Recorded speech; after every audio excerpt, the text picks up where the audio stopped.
So the government has shut down. Who would have saw this coming? So this really, as I said, is a test of how much can the president do on his own when it comes to the executive branch. So let's go ahead and get into a what if scenario, or it kind of sounds inevitable, but let's go ahead and say that these layoffs are going to happen, which it looks like they probably will in some form. The magnitude of it, we don't know. But when these layoffs happen, how are they going to affect those four areas that y'all are basically coming to me for advice for in terms of like side hustles? So yeah, I talked about this happened months ago in a Money Monday stream. We're here. So how do we deal with this? If you're a government worker and you've been affected by this shutdown, what are some things you can do to start making money or keep the money rolling in? Because not only do we know how long this is going to last, the last government shutdown in 2019 lasted 34 days. It could last longer, it could be shorter, but what can you do in the meantime? And let's just face it, Trump is talking about there'll be layoffs if the government shut down, and here we are. So in some cases, this may actually be permanent. How do you make money? Well, let's go ahead and get into it. Sup, y'all? This Elijah, the king of side hustles, with the Side Hustler Society. And we're going to be talking about 5 ways you can start to make money if you're affected by the government shutdown. But even if you're not, these are ways that you can start making money as a side hustle. And if you wanted to, pump more energy into it to go full time. Starting off with the first way, if you're a government worker, there's probably a good chance that you have a home, or a house rather, or maybe you have a multi-room apartment. So you might actually want to consider doing Airbnb as a way of making money, but not in the way that you're thinking. Now you might be wondering, how is that applicable? I mean, I still want to live in my house. Well, I'm not saying go anywhere. Consider renting a room. This is something that you can do that could literally just start bringing in money kind of immediately, because the market of people who are looking for a room to rent are a more immediate guest versus someone looking for a whole house to stay at, because those people tend to be planning trips, planning something. So they will want to book your house maybe a month or 2 in advance. And you might not have a month or 2 to start bringing some money in. So if you were to put a room on Airbnb available, it might start getting booked today, if not tomorrow, if you do certain things right. So if you have a spare room in your house, that could be a way to immediately start earning money from Airbnb. Now I'm mentioning Airbnb, but truth be told, you could use all the OTAs, Airbnb, Verbo, Booking.com. Airbnb is probably just the one that is the fastest to get going. You might be asking, how do I set that up, all that? Guess what? I have over 15 videos I've easily done on Airbnb throughout the years. You just want to make sure you put the appropriate house rules in place. And remember that this is something that's temporary. I mean, as soon as this whole government thing is resolved, you can take it off Airbnb and you don't have to do it anymore. But if you don't find it that much of a hassle, you may decide to just keep doing it. But I'm linking my Airbnb playlist in the description. Next question, how much can I earn from this? Well, truth be told, it depends on your area and your house, and you probably will need to do some tweakings to your room just to make it visually appealing. Now, normally I would say just put it on there and see what happens, but let's ask ChatGPT, how much do people who rent a room on Airbnb typically make on average? For private rooms, i.e. a room in someone's house, sharing common areas, a typical rate is more modest, often $50, $120 a night depending on city, demand, and quality. So there, you have a number that you can kind of go off of, but keep in mind that's an average. It could be more, it could be less, probably more, because most people don't know what they're doing. But once you watch my videos, you'll know what you're doing. Moving on to the second way that you can make money during this government shutdown if you've been affected is being an Uber driver. Now don't leave.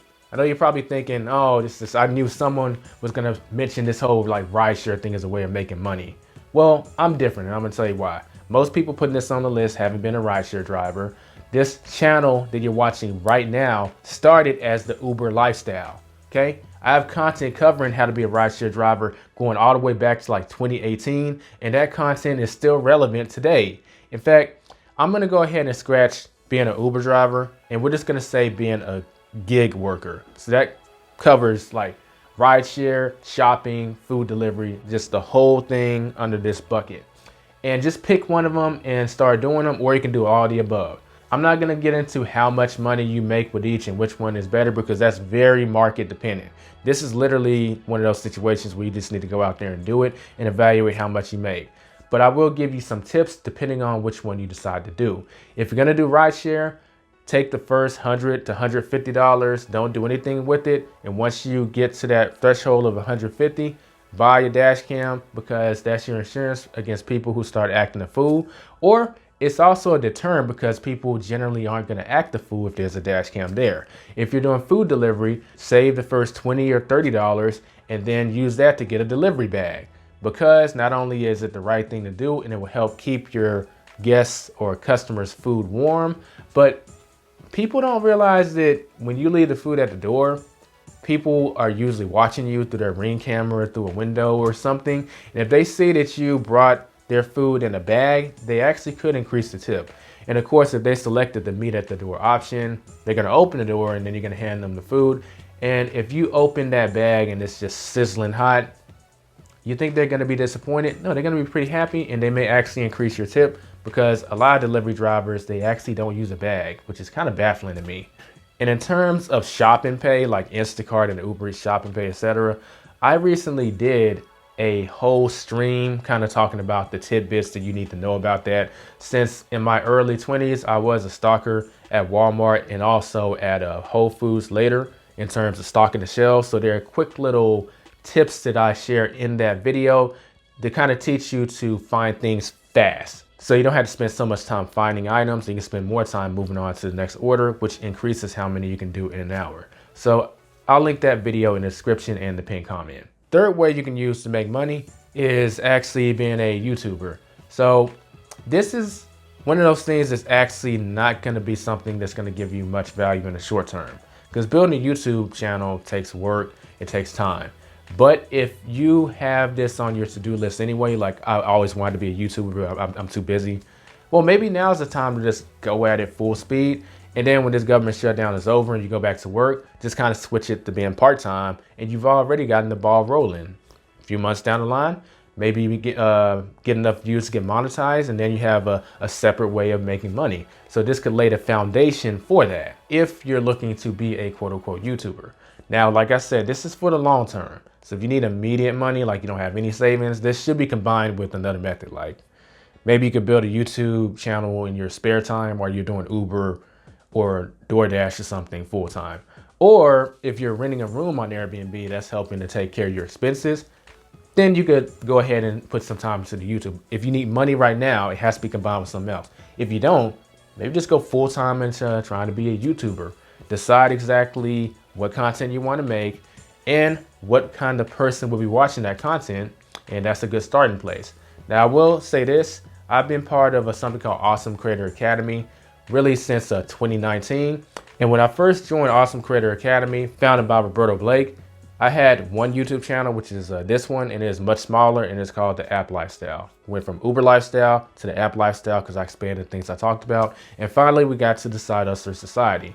This channel has grown significantly since then, and I have a separate, even bigger channel called Financial Anatomy and a podcast for the Side Hustler Society. All these channels make money in their own way, but I wasn't going to be able to do that if I didn't have the knowledge and the training and the accountability from Awesome Creator Academy. I've actually partnered with Roberto Blake to bring y'all a 15% discount on not only Awesome Creator Academy, but also his other services and products that are meant to help you take a YouTube channel to the next level and just being a better content creator. So if you're serious about being a content creator, I would recommend you check that out. Link is in the description, and I highly recommend them. Moving on to the fourth way is being a bird dog. You might be wondering, what the hell is a bird dog? Well, this is real estate terminology. So real estate investors are always looking for leads to buy houses. And if you're someone that can bring them quality leads, they're going to be willing to pay you for that. And that person is known as a bird dog. So make friends with a real estate investor.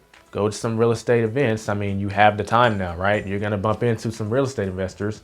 Say, hey, I have these leads and I would love to share them with you, but I also am in a situation where I need to get paid, but I can't really be an investor right now. So can you pay me to send you some leads? And real estate investors are always willing to pay for leads. Most of the case, that's how they're getting the leads anyway, so they can just add you to the list. Now, the question is, how do you generate leads? Well, there are several ways, but probably the freest way is actually just paying attention as you're driving. there are plenty of real estate deals if you just open your eyes, just kind of take a look around. I'll give you an example. There's a house this in the next neighborhood over, and it has a realtor sign in it. So it's obviously listed on the MLS and someone's trying to sell a home, but it looks like the house has been abandoned. So there's papers, like newspapers, stacking up on the porch, and the lawn hasn't been cut in, it looks like maybe a month and a half. And now the grass is starting to grow into the fence, so it's starting to look distorted. So I went on realtor.com to look up the house, since clearly it's on for sale. And it's been sitting on the market for a little over 3 months. Now I can tell you that that house is not being shown by the real estate agent because it's not being taken care of. So this could be a great opportunity for an investor to talk to the realtor, then make the seller an offer. And since they're probably in some kind of bad situation where they're being foreclosed or something, I mean, you don't abandon a house for no reason. Maybe the real estate investor can make a deal, offer them, some money to get them out of the situation and sell their home. And you can get a piece of that transaction because you told the real estate investor about it. How much can you charge for this? Well, back in the day, before I became a real estate investor myself, so that deal I would do myself, I would charge the person $500 for me sending them a lead that closes. But nowadays, with inflation and all that, I've upped that to $1,000. So just pay attention. If you see an abandoned house, have someone to send the information to, and just get a written agreement that they'll pay you X amount at the time of closing. And there's plenty of templates online that you can Google to find out how to put that written agreement together. Just Google bird dog agreement to investor, and some template will pop up that you can give the investor, they sign it, and you get paid if that deal closes. I don't think you can get any more passive than that. And that's just with abandoned houses. There's also houses that are for sale by owner, or if you know a house or a person that's getting foreclosed on.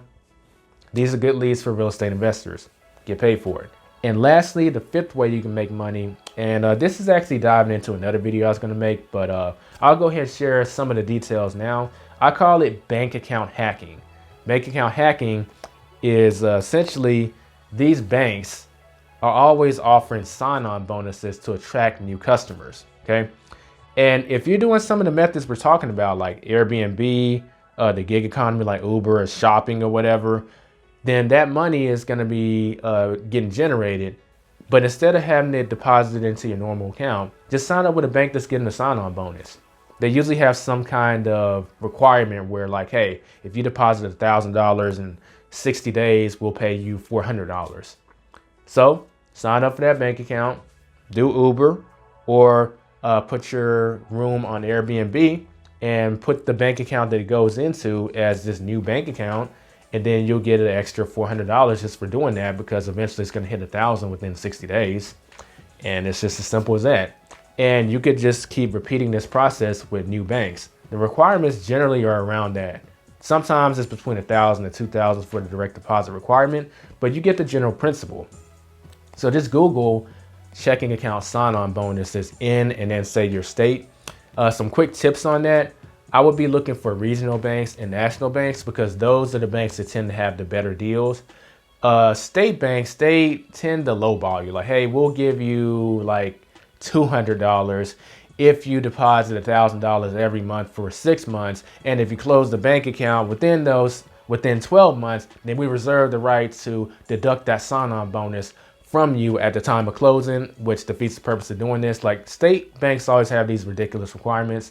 Regional banks and national banks are the ones that tend to have the more flexibility to where you can just pocket that money. And if you do this enough, each month you can just have an extra $300 to like $600 coming in, because these bonuses, especially now, are getting pretty big.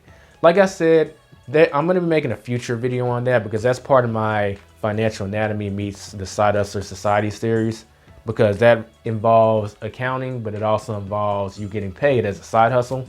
So if that's something you're interested in, be sure to subscribe, because you'll be notified when I drop that. And of course, if you can give this video a thumbs up, that's greatly appreciated.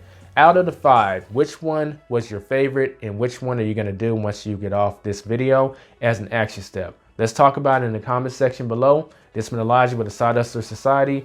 Be safe, be profitable, and I will see you in the next video.